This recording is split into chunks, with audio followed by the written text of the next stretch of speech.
You're listening to Plants and Politics with Gina Bonanno-Lemos. If you're ready to hear the truth about both sides of the aisle, what's really going on in America, and how big money interests prevent change to keep you sick, broke, and desperate, then play on.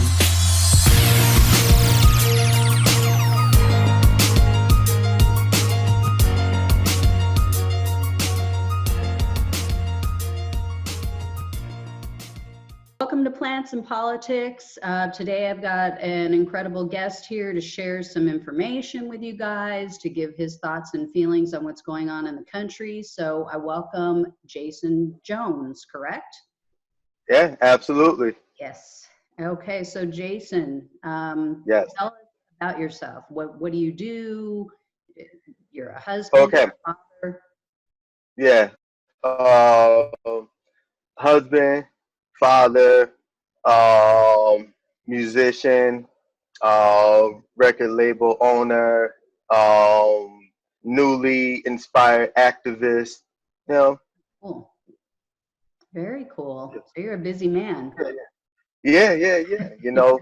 Yeah. Absolutely. You know. I mean, in these days and times, you know, you can't afford to sit still. Oh, absolutely. And how many kids do you have? I have 3. Okay, wow. Yep. I have a college student.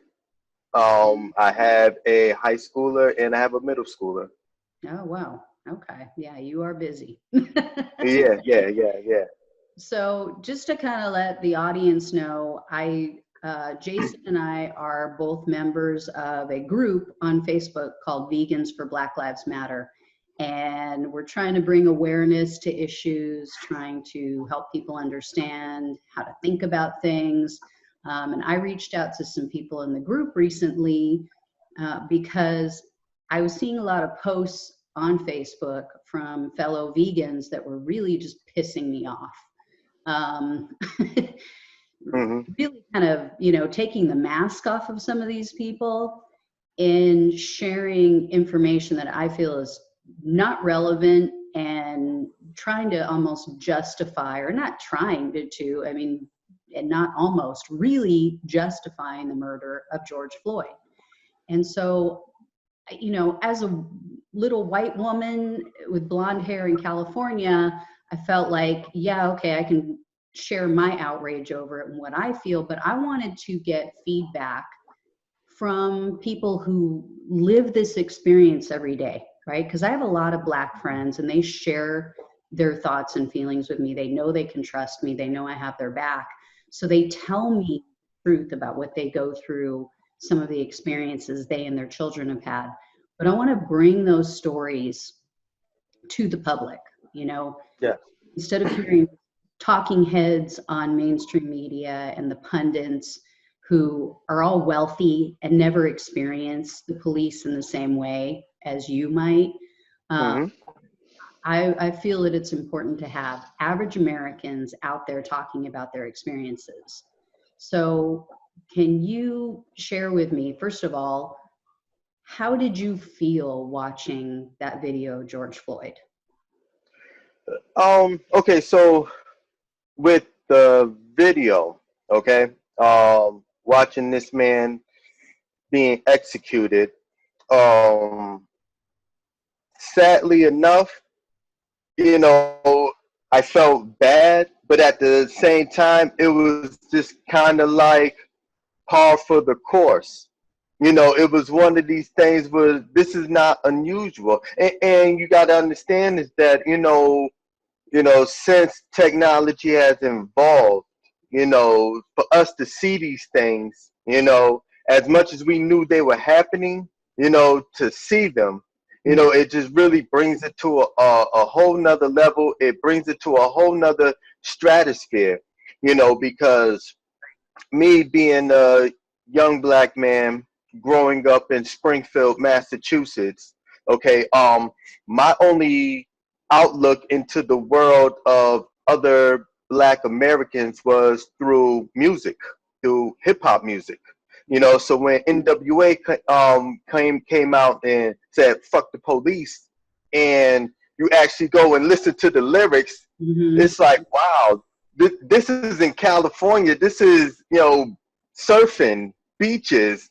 Yeah. Wait. Yeah. People are living like this. This Yeah. is crazy. Oh, You yeah. know, Yeah. and then you hear it in New York, you hear it down south, all the way through Texas, Florida, Georgia, and with this kind of, with, like I said, with technology, you kind of start to understanding that there's something going on that's bigger than your own community, Right. you know. So so to bring it forward to the whole Floyd incident, you know, we've already watched Tamar Rice get executed in a drive-by shooting by police. All right, we've watched Eric Gardner. We've seen this before. We see it time and time again, and it feels like there's no end in sight. So it's kind of like, you know, if we were to turn on the news today and hear that there was another school shooting, or public shooting somewhere, we would kind of almost be like desensitized to it because it happens so frequently, even though it's wrong and even though it's unjust, and you got to question the integrity of the people that are supposed to protect and serve. If we go and we get emotional, overheat over everything. I mean, how will we function? You know, so it's more or less with this, what's going on now. People deciding that enough is enough, you Mm-hmm. know, Yeah. and people deciding that there needs to be change. Mm-hmm. Now it gives us an opportunity to do exactly what you want to do. Reach out to the people that nobody knows of, and have them talk and have them explain their stories. Yeah. You know, I'll give you a brief thing. My first interaction with race relations with police happened to be a conversation that I had with me and my father. My father was actually a policeman Oh. in the city of Hartford, Connecticut. Mm-hmm. Okay. Um, and so he asked me, and I was probably about my son's age, 11, 12 years old. And he asked me, do you know what racial profiling is? And, it's kind of a term, I've heard of it, but I really didn't know. So he really sat there and he talked to me about it, about because of the color of my skin, me being a black male, that police will target me. He always stressed, not if you get pulled over, but when you get pulled over, because it's going to happen, you Right. know. Right. And then he would go into how to react in a situation when you're being pulled over, or when you're being questioned, you Right. know. And so before I had really any real dealings with the police, I've already had it kind of instilled in me from a mindset of a black man that was within, you know, Mm-hmm. the force, you Yeah. know. Yeah. And to think about it now, it's kind of disheartening, you know, when somebody really has to sit down, talk to you, and tell you because of who you are and because of the color of your skin, there is a certain stigma that is placed on you, and you're going to have to protect yourself from it. Yeah. Eh, you You know? know, and as an empath, it just eats at me. And Mm-hmm. my best friend, my son in high school made a best friend, Yeah. John, and my husband and I ended up becoming best friends with his parents, which is, really nice because sometimes you don't like your kids' friends' parents. Yeah. Yeah. We Uh-huh. hit it off. We became almost instant friends and really, really close. Like we spent holidays together. They're family. Okay, like Mm-hmm. my mom was in the hospital, they were there. When their family was in the hospital, I'm there. And Yes. they're from Haiti. And Okay. moved from Haiti to New York and then came to California. We lived just about 2 blocks away from each other. in an affluent area, wealthy area of Southern California. Their experience with the police and their children's experience with the police was so different from mine, right? Mm-hmm. And so that's where I think a lot of white people, you know, they have this idea in their heads that it's, oh, a few bad apples. And my thing is, no. It's been proven, you know, I mean, we've seen case after case, and like what we're seeing now with all of them, you know, coming out for each other and supporting each other in the wake of heinous actions against peaceful protesters, that my opinion now is that it's a few good apples that are being spoiled by the rotten bunch. Okay. Mm-hmm. Because I know their son, my best friend's son, my son's best friend, John, for sitting in front of his house in his own vehicle, listening to music, had the police roll up on him, question him, ask for his ID. What are you doing here? They had lived there for like 15 years, and someone called the cops. Mm-hmm. Gives the guy, you know, totally respectful kid, like, I love this kid. His parents had the talk with him too, right? How you handle it. Yep. They knew Mm-hmm. this was going to happen. Gives him his ID, this is my house, you can see my address. You know, the cop says to him, well, don't sit in your car and listen to music anymore. Really? What? Seriously? Like, what the actual fuck? That would Mm-hmm. never happen to my son. Now, I wanted to go down to the police station. I was like, I was lit, right? I was ready to go there and lay into them. But my friend begged me not to. She said, they'll make it worse. They know where we live, and it's going to get worse for us, and they'll target us even more. Yeah. Insane. You know, that's what people don't understand. And so that's why I want to talk with people like you and get real life experiences out there so people understand. It isn't just the George Floyds and the Breonna Taylors or the Ahmaud Arbery, you know, situations. It's an everyday fear. And you know, see, the thing is, people get caught up in the number of African Americans that get killed by the police, you know, and they say it's unfortunate, but it's not worth all of this ruckus. But you have to understand, just because they're not murdering us doesn't mean they're not brutalizing us. Right. You know, they you know you know, they treat us like second-class citizens. We're never given the benefit of the doubt. You know, oftentimes in their eyes, we're guilty before proven innocent. And you know, it's unfair. And to go, you know, to your point when you spoke about how, you know, these policemen, you know, they basically, you see them coming out in support of each other. All right, I just read a story about in the state of Florida.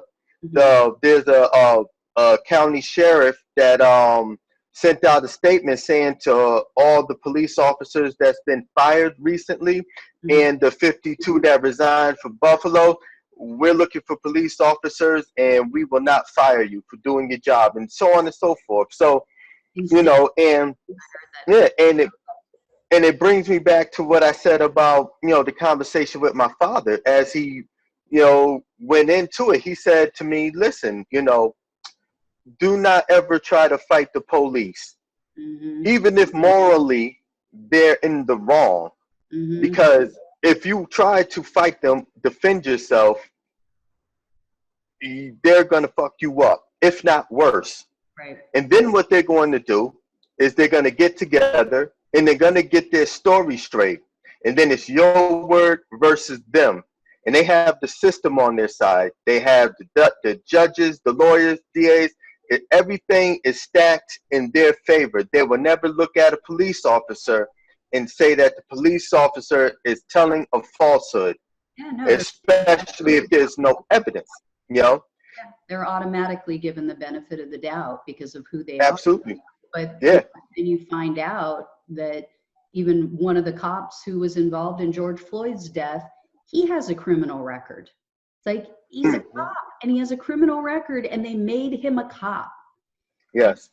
It's just insane to me. And it's not, I believe in redemption. I believe people can turn their lives around. It certainly seemed that George Floyd was doing that and had done that and was involved in the church. And so I'm not saying, oh, once you've done something bad in your life, paint you with a broad brush forever.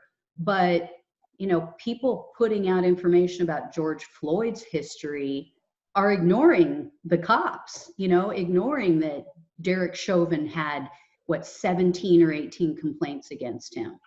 Yes. Let's be fair. Let's just keep it real and be fair. That's all I ever ask, Yeah. Well, when people put out misinformation or try to put out accurate information to take away from the situation that we're in now, nobody's gonna look at George Floyd and say that he was a saint and he was a martyr. And we have to go ahead and we have to protest and we have to riot because they took our Floyd. That's not what this is about. This is a boiling point. Exactly. I mean, if you ask me, right, if anything, if it was about somebody being innocent, somebody being upstanding or having a chance to be, it would be Tamir Rice, a 12-year-old kid. It just, the country wasn't there yet. We were there, but we weren't all the way there, and so, go ahead. I have to admit, when I saw that video, the cops video of him shooting a 12-year-old little boy who was just in the park playing, and there wasn't an immediate outrage on a national level and things didn't change, I really lost hope. I really thought, if you can just gun down a child like that, who's being a kid, playing in a park with a toy gun, as white children do all the time, and no police officer would ever roll up on them and shoot them within seconds, right? What is it going to take? And so what do you think? Because my estimation and how I view this whole thing going on right now and the massive backlash, I think it's kind of a confluence of factors. I think it has to do with the economic injustice that we're seeing right now, with so many people of color being disproportionately affected by what's going on with the COVID crisis. Yep. Or people of color being unemployed, at risk of contracting the virus and dying of the virus because of lack of health care or, high pays, and I mean, you name it. It just seems like it was kind of the perfect storm to me. And on top of the fact that so many people are out of work, so yeah, what else do they have to do but take to the streets? And, whereas on any other time they would have been at work, they would have been outraged, but they got to put food on the table, not that they cared any less before, but if you got to be at work and you got to put food on the table and keep a roof over your family's head, that's got to take precedence over getting out and protesting every day. I don't know. That was how I see it. Well, I mean, that's a small thing because, when things happen and there's protests, there's protests daily, around the clock. There's protests in the afternoon. There's protests in the evening. So if you really wanted to protest, you could go and protest. Yeah. Listen, I'm not saying that, you could go do it 5 days a week, but if you work Monday through Friday, I'm pretty sure Saturday there's going to be one somewhere. Yeah. If you work the day shift, I'm pretty sure if you could take 3 or 4 hours after work to go to a bar and drink with your buddies, you could take that 3 or 4 hours and go to a protest if you really wanted to. Yeah. Yeah. So, You see younger people though who would normally be like, they're at school during the day and then they're working at night, and just trying to make ends meet.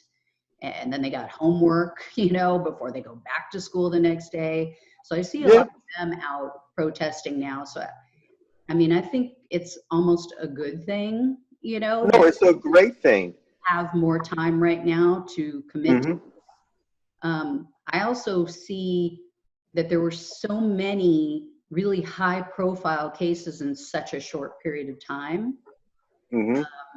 And even just the little, I don't even know if you would call it a microaggression, but with Central Park Karen and the way she tried to weaponize the police against the gentleman who was just asking her to put a damn leash on her dog, Yes.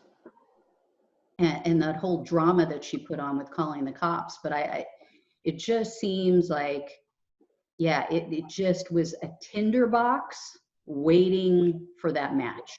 Yes. And, you're missing one key element too. There's no sports going on. So there's no real other distractions. True. Also, on top of this, if you go back to Colin Kaepernick, right? He protested, during the anthem, and people's main argument was, you disrespected the flag. Then when he came out and said, this is not in disrespect of the flag, people really spoke and said, listen, I live my reality Monday through Friday, and on Sunday, I want to watch football. I don't want the outside world coming into my world of distraction. Yeah. So sports, believe it or not, played an active role into people not really engaging. Yeah. It, politics too. Nobody's campaigning right now. Yeah. There's no big rallies being held. So this is the focus. Yes, it is. And and to go back to what you were saying with the youth out there protesting, if you go back to the civil rights movement, it was mainly college students, that were doing the sit-ins, that were laying down on the runways at the airport so the airplanes couldn't take off. Like the spirit of revolution is the spirit of the youth. It's the rebellious youth that always comes in and sees it through. You for one Martin Luther King, right? You have 1,000,000 18-year-olds, and they're the ones that's gonna say, I'm not gonna take this. Yeah. You live, you grow, and you learn to deal with things. But when you're younger, you haven't quite learned to deal with things. So you're more apt to lash out against things systematically or what have you. And so that's what you're seeing. Yeah. And thank God for them. I think the older generations, and I'm the older generation. I'm Gen X. I think so many people in our age range become jaded, and they just get worn down, right? Yes. They assume that there's nothing that can be done. But I always go back to, and I don't remember the exact phrase, but there's, this great motivational story about how, the man hammering, I forget what it is. It's not the first strike. It's not even the 10th strike. It may not even be the 100th strike that breaks it, but eventually it breaks. You just got to keep hammering, but people give up. People get worn out and they give up on things, and they think, oh, you young people, you know, you don't know, we've been here, we've done that, we've fought it. Well, you know what? You never know what it's going to be. And Yes. and the world is changing, and the younger generation is becoming more progressive. They're becoming more accepting and more open-minded, you know, Yes. the majority at least. I mean, there's still some out there that, There will always be some. yeah. Oh yeah. And that's the thing too, you know, I try to get through to people. They're like, oh, you can't end racism. Well, no, of course not. You can't end the way people think, right? And you can't end that there are some people who are going to be raised racist, Hmm. and they can't rise above the raisin, you know. I mean, I Hmm. grew up in an Italian family. We lived with our grandparents and our parents, which was pretty common, you know, back then. Yeah. And older Italians, by and large, I'm not going to say all, but older Italians, for the most part, are racist. Hmm. And, you know, I grew up not all the time. It wasn't like in my face daily thing, but, you know, you would hear the N word here and there, and you Yes. would hear things that, you know, weren't quite right. And it never fit in my ear and my heart properly. It was Yes. something I always fought from the time I was a child. So I do believe part of it's nurture and part of it's nature. Yes. To me, I mean, I remember getting into knockdown, drag out fights with my grandmother when I was in maybe late elementary, early middle school, Hmm. for her referring to a cleaning lady that we had when I was younger as my little black Carol. And I just went off on her. And I'm like, first of all, she's not yours. Second of all, why do you have to point out her color? Yeah. If she were, you know, Filipino, would you say my little Filipino Carol? You know? And we She just got, probably would have. and she did not understand it at all. She just thought I was difficult. I mean, my grandmother used to tell me I could aggravate Christ from the cross. I wear that as a badge of honor now. So Yeah. I don't Well, you know what? There's this little phrase. I forget where I got it from. And it's something like this, right? Mhm. There was a man that was an alcoholic, and he Mhm. used to beat his wife in front of his two sons. Mhm. One of his sons grew up, never touched alcohol, treated his wife well. The Mhm. other son grew up to be an alcoholic and beat his wife. And when they were both asked why they turned out the way they did, they both responded with, I saw my father do this. Mhm. So so to go to say, when you say, racism is taught, which it is, I wholeheartedly believe racism is taught, but Mhm. it's also the person and who's receptive and how they receive the information, Yeah. you know?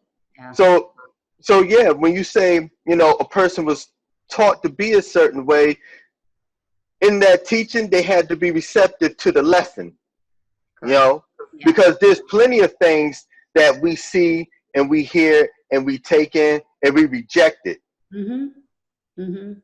And this is where I think there's an overlap with veganism too, and social Hmm. justice and racial justice. I remember I took one of my son's friends is re- related to our best friends, but he's from Trinidad. And Okay. he was, you know, kind of curious about my vegan diet, and we got to talking about it. And so I told him, you know, I'll take you out to lunch. I'm going to take you to one of my favorite places, right? So I took him, and he's Yes. terrified, right? first vegan meal ever. And I Yes. remember that feeling. I told him, look, I was scared too my first time. Yeah. Uh-huh. Oh my gosh, like it's just food. But he started explaining to me that, you know, I'd love to do this, and I know that it's probably good for my health and good for the world and the animals and all this stuff. It's just, you know, Yes. it's raised on a diet of mostly meat, you know, it's just like Yes. what I know, it's what I've been raised as normal. And so Yes. I said to him, some people are raised with racism. Does that make it right? And it was like Hmm. a light bulb just went off, and he's like, oh, wow, now, Yeah. oh, you got me. Yeah. So, yeah, we all got to rise above our raisin. We got to Yeah. look outside of ourselves. But even the people who aren't outwardly racist, are the people, and there's such a misconception. If you're not saying the N word, you're not racist. I mean, No, speak on that. it's just a word. Drives me nuts. It, you listen, you know, me personally, you know, words are words, but more than words, I look at a person's actions. What are your actions? If your actions say racism, then you are what you are. I don't care if you never ever spoke an ill word towards a person of a different color, or if you're homophobic, if you never used a homophobic slur. But I can see by your actions, the way you treat people that are homosexuals, then you are what you are. You know, and it's just people get caught up in language. Language is just a part of it. It's also the action. You go to the politicians, not every politician is Donald Trump. Most of these people have been politicians all their life, so they're polished. They know not to use certain words, but Right. you can see where they stand in the policy that they write. You can see where they stand in the policy that they endorse and sign into law. Mm-hmm. Mm-hmm. You And know, in that vein, let me ask you, what are your thoughts? Because I have my own feelings about this, but what are your thoughts on Biden and the crime bill that he championed and was like such a proponent of? well, as far as I'm concerned, he's not forgiven for it. Mm-hmm. Not I don't forgive him for that. When you think like right now, with the crisis with the opium crisis, Mm-hmm. they're treating it as, listen, these people are addicted and they need help. But when it was blacks and crack, they're all criminals. Let's lock them up. And it seems to always be a thing with minorities, not just the black community, but with minorities. You Mm-hmm. know, they'll do something, and but we learned from our mistakes with what we did to them. Mm-hmm. you know, because they'll never ever come down and say, let's be that hard to ours. Let's put my child, my son, through the system when what they need is help. Right. Well, I mean, You his son know, was struggling with addiction for hardcore drugs while he was pushing for that legislation. So, yeah, but he has the complexion for the protection. yeah, no, that's a good one. Yeah, so, and not everybody has that. And also, when you get into the system, right? Now, this goes for any and all races, nationalities, creeds, and religions. If you have money, Mm-hmm. then that also plays into what you receive. Money will take you um, where somebody with lacking economic resources can't go. You Right. know. And that's And why, so, yeah, yeah, go yeah, ahead. there's such a crossover with financial justice, financial equal rights in this country that I don't think a lot of people consider when it comes to racial justice. Because when we had, a system that didn't allow for going all the way back to slaves, didn't allow them to own land, didn't allow them, to have their own rights, and didn't allow for generational wealth essentially.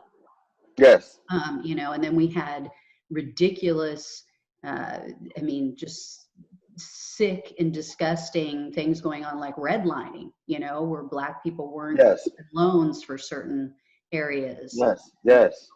weren't allowed to purchase in certain areas. So yeah, I mean, when you're not on equal ground, and that's why I get so pissed off at people who say, well, you know, Black people have the same resources and same opportunities in this country. No, when you're, you know, when you're being held back at the gate and somebody's already gotten, you know, taken off after the Yeah. starting, you A know, 400-year head start. you're behind. And Yeah, yeah. yeah, we've got to find a way to make it equal, to really give everybody the same opportunities, and yeah, not be targeted for bullshit things like sitting in your car listening to music. You Yeah. know, I think a lot of it has to do with the educational system, mm-hmm, you know, and especially when you start dealing with history, you mm-hmm, know, um, history, as far as, you know, slavery, you know, the black struggle, it's all glossed over. We get, you know, the month of February to get the, you know, talk about Martin Luther King and Rosa Parks, and, you know, and then we go back to American history, founding fathers, yeah, you know, and that's all that we get from the United States history curriculum, yeah, from kindergarten all the way up to high school graduation. yeah, and You get nothing of any real substance other than the the language in which way the country was established and the war that was fought. You know, but you're not taught that, you know what, slaves fought in the Revolutionary War under the guise that they would receive freedom if they won. yeah, And they won. They went back home to get their freedom papers, and they were put back to work. yeah, You know, yeah, and simple things like that, things like redlining. You know, people don't understand that just how effective redlining was with keeping people behind. You know, and you know, banks wouldn't give you a loan if you lived in a certain neighborhood, right, and then you couldn't move to a neighborhood that was in the green zone where you could get a loan. right, You know, so yeah, we weren't allowed to, and you know, soldiers fighting in war, coming home and not being able to take advantage of the GI Bill, you know, something that they fought for and they earned, you yeah, know, yeah, based on the color of their skin.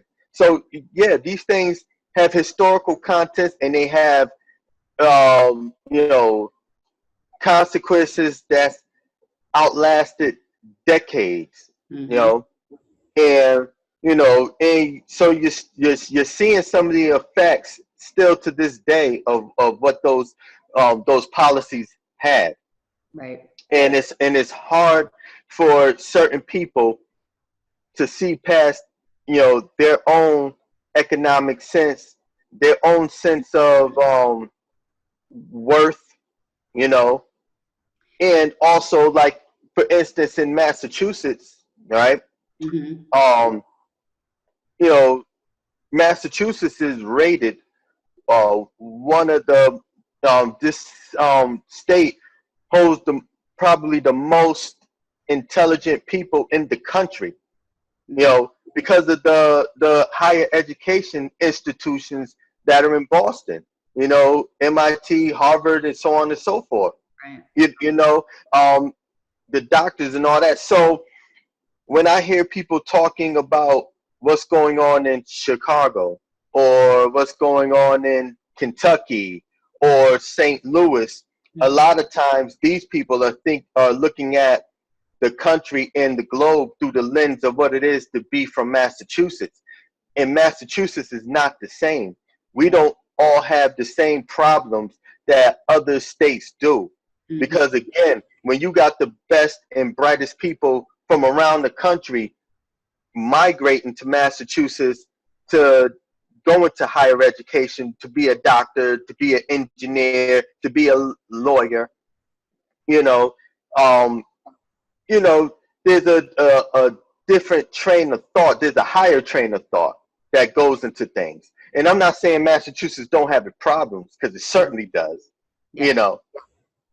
That, But yeah, so I think that's what the majority of the issue is in the world. You know, people say, oh, we need more love in the world, we need more acceptance, and I'm like, no, we need more empathy, because yes, people can just learn to put themselves in the shoes of another person, really yes, see things through someone else's eyes. Sympathy is not enough. Just feeling bad yes, for somebody is not enough.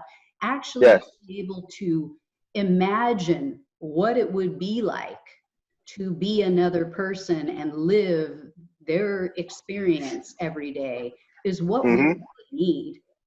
People yeah, are yeah, we so need caught that. up in their experience of life, how they've experienced the police, how they've experienced the justice system. You know, they've never, white people are all over mainstream media lately talking about, you know, their experience about, oh, I don't want to defund the police because, you know, what if I need them to come to my house? Well, I mean, first of all, they're misunderstanding what defund the police Yes, is. And I want to get your take on that in a second. But yes, second, they're looking at it through their experience, you know, their white male privileged experience of calling the police is different than a black person calling the police, knowing that, hey, I might be the one calling for help and I'm going to end up in cuffs or worse potentially. You know, like yes, there was just a story about a black store owner, this lady in New York, I think it was, and people were breaking in or there was something going on with her store, and she called the cops. Within minutes of showing up, they had her in cuffs. She's the store owner, she's calling for help, but yes, you know, they're just they see dark skin and they automatically, you know, you can't tell me these cops are not just racist at their core. yeah. I'm not saying 100% of them, but there's way too many that are watching this go down and say nothing. Yes. So, you know, don't tell me they're good apples, because Mhm. good apples would step up and do something. So, Yep. Oh but yeah. going back to the defunding the police, what are your Yes. thoughts and what is your understanding of what it means? Um, you know what? Here's how I feel about the defunding. I think it can be a great tool if you take funds, right? Hmm. That, you know, let's say there's a person that's acting erratic, all right?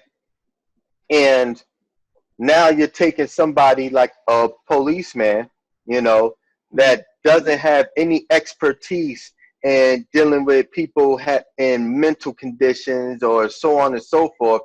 And now they have to use their training, which they have none, to deal with this, actually deal with this situation.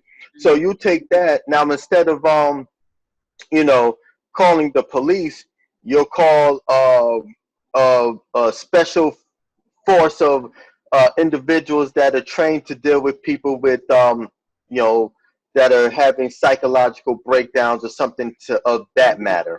Professionals. You know, yes, Yeah. and have them come in, and maybe have a policeman as backup. You're not, and so they're not taking the lead on what's going on, but they're there for added support. Right. Just You in know, so the case. money that's taken and given to the police, if you take that resource and create, you know, another unit Mm-hmm. that can deal with people on that level, Right. then fine. Let the police deal with crime. Right. And not to say that just because they're dealing with crime and they can be criminals, that there doesn't need to be any reform with how they go about it. Mm-hmm. But, you know, at the same time, if we have them doing things that they don't want to do, you Mm-hmm. know, I mean, you know how it is. You're at your job and you have a job to do. You get told, hey, today I want you to do this. Mm-hmm. Shit, I don't want to do that. I want to do this. Right. Well, I didn't ask you what you wanted to do. I told you to go do that. Right. So you're going to do it with a grain of salt. You're going to go, and I got, you know, a mortgage. I got kids to feed. But at the same time, And a half you're ass. going to carry it different, you Yeah. know? Well, And it's so, like saying, when you're a hammer, every problem looks like a nail.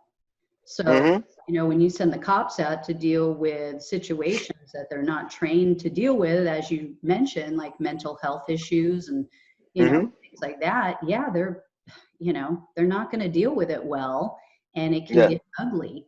mm-hmm, We had an experience. My daughter was victimized by a pedophile, and she had a horrible mm, experience with the police because they're horrible. not trained.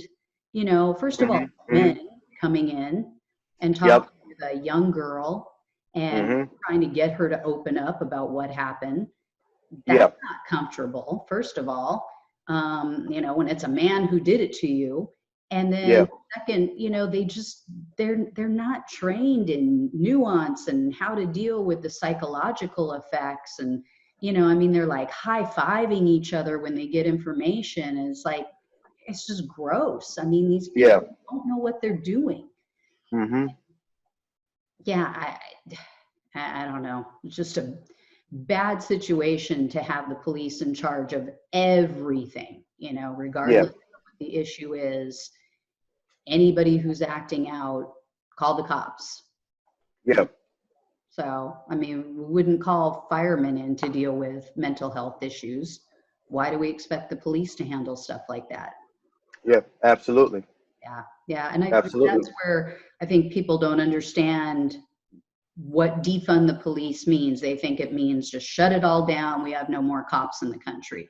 What it yeah, means is, they're getting an exorbitant amount of money doing a shitty job, you know, yeah, for the people, putting their lives and the lives of their fellow officers ahead of everything else.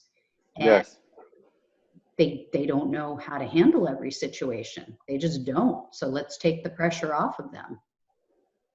yeah, absolutely, They've proven they can't handle it. yeah, So, yeah, absolutely. If they proven anything else, they yeah. prove that they cannot handle people. Mm-hmm. Yeah. And to me, if you're in any other job, if it were you or I and we were, pushing down our boss of 75-year-old boss, like they did in Buffalo, New York to that man the other day, and Yeah, cracking our boss's head open and leaving him bleeding on the ground, we'd not only be fired, but we'd be in handcuffs and we'd be in prison.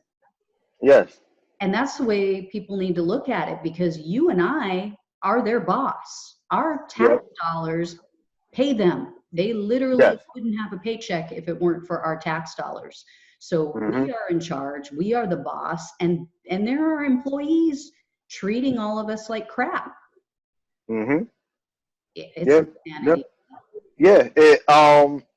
It's funny when you think about it. Like, you know, it's almost like you go to work to earn money, Mm-hmm. and then you take your money, and a percentage of it comes out that you have no say so over, Mm-hmm. and it goes to the very people that are going to in turn turn around and make life harder for you, Yeah. make things worse for you in a instant. You Yeah. know, when it shouldn't have to be, Yeah. It's crazy. and it shouldn't have to be. One of my best friends. Terrorists lately, and I've had Yeah, some pushback from people, but I'm sorry, they're acting like terrorists. yeah, You're yeah. You know, terrorizing people, you are terrorists by you definition. know what? They are acting like they're treating people by and large of people of color Mm-hmm. the way the Ku Klux Klan did once. Mm-hmm. And and now I forget where I saw this, but it was somebody they were talking and lecturing, and they said that listen, um, you know, 40 years ago, the Ku Klux Klan decided that by and large that they were going to infiltrate law enforcement, you know, and so they're going to be police officers, they're going to be DAs, they're going to be judges, you Mm-hmm. know, they're Yeah. going to be FBI, they're going to infiltrate law enforcement. So now they don't necessarily have to put a hood on Mm-hmm. to go out and terrorize the community. Right. They can do it with a badge and a gun. Oh yeah, and they can legalize everything. Yeah, It's absolutely. all 100% copacetic, legal. Mm-hmm. Yeah, Yep. yeah, Yep. yeah. It's that. Well, that's, this and so many other reasons are why I created this podcast. It just like came to me one day. I was like, you know what? I got a lot to say. I'm a really opinionated person, and Yes. I want to get it out there, and I want to give a voice to people like you, average Americans who are just trying to get by, just doing your best. You don't want Mm-hmm. anything more than anybody else. You just want equal treatment. You just want to be Yes. treated like everybody else and Mm-hmm. live your life, be happy with your family, take care of your kids, take care of your wife. And because God decided you would be a black man, you shouldn't be treated any different. And the white evangelicals and all these racist religious people, and I've got nothing against religion, but when you hide behind your religion to further your racist views, I mean, I'm sorry, but if you believe God created everyone, then you must think God makes mistakes. Good. You're going to be racist.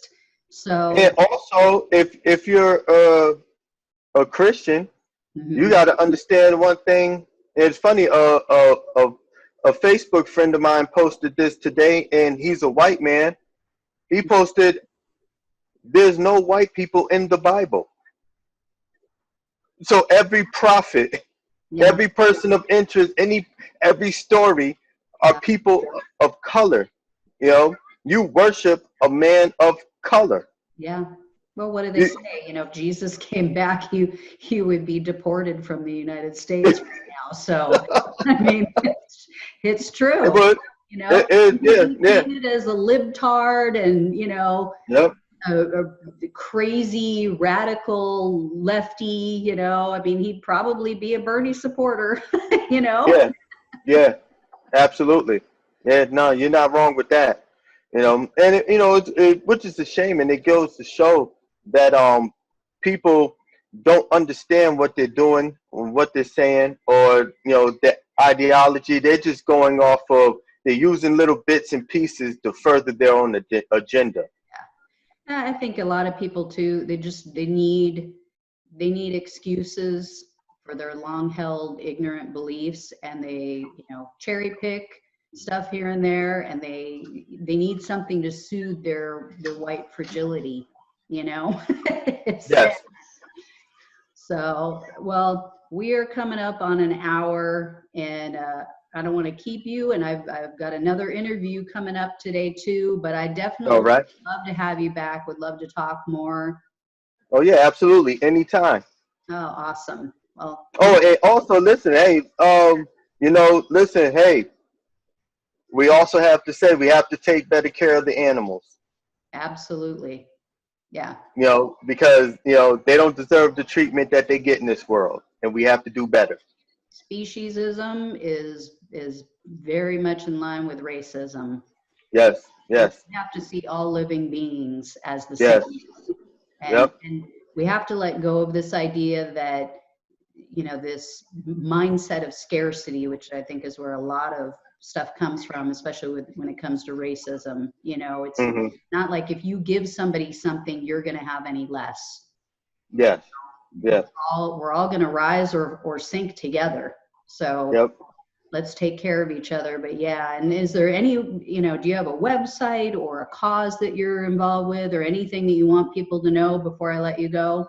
Well, yeah. Um, I have a cause that uh putting together. We're in the infant stages of putting together this group called Spectrum of Voices, Mhm. and we're based out of Central Massachusetts, and basically it's a bunch of musicians, singers, poets, a couple of elected officials and lawyers, and basically we're coming together to create a hub where we can get information, verify information, and put it out to the people to affect change.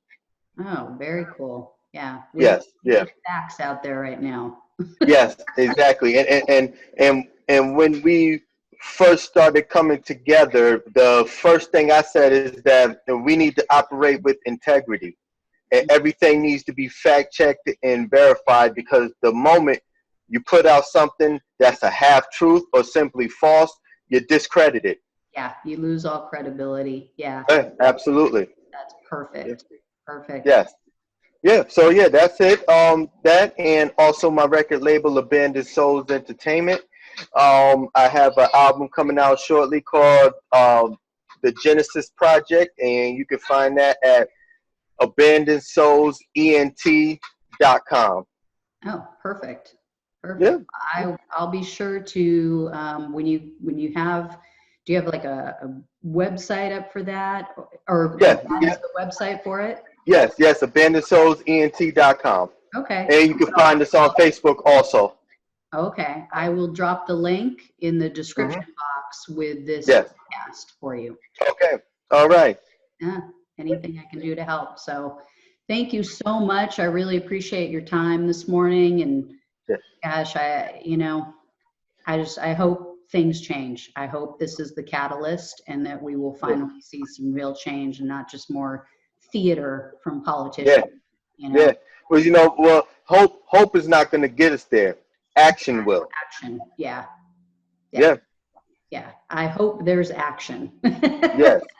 And not just empty words and, theater with Kente cloths and all that BS that they're doing right now. Yeah. Seriously. Yeah. That was embarrassing. Yeah.